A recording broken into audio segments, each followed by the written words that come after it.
In this example, we will find the solutions to the equation y equals the absolute value of 4x plus 2.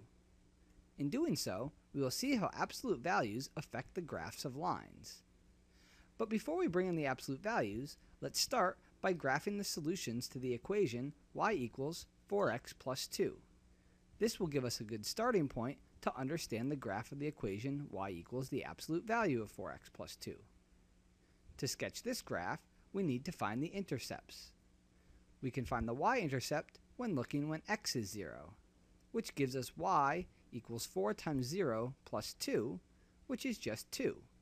So the y-intercept is the point 0, 2, which we'll include on our graph.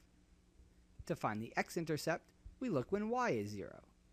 Here, we get the equation 0 equals 4x plus 2.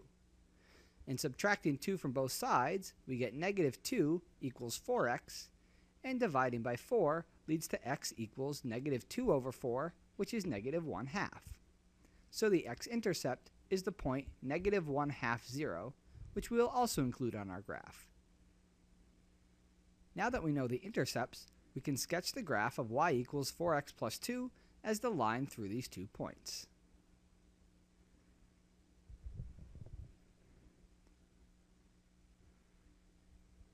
Now, we have found the graph of the equation y equals 4x plus 2. But how does it help us get the graph of the equation y equals the absolute value of 4x plus 2? Since y equals the absolute value of 4x plus 2, all of the y values must be positive. And remember, the part of the graph where the y values are positive is everything above the x-axis. So where the graph already has positive y values, it remains unchanged.